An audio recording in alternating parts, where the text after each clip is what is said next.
was sent this lash glue balm in exchange for this video, so we're gonna go ahead and open this up and see what it looks like inside of this container. So you can use this for lash lifting and also brow lamination. So here we have a little applicator brush, and this is what the balm looks like. It's in a nice tin right here.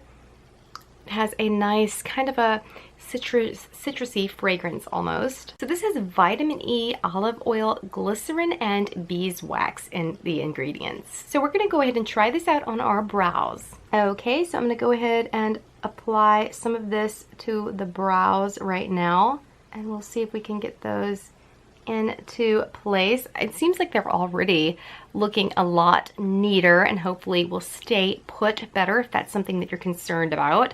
So let's go ahead and use this on the other brow.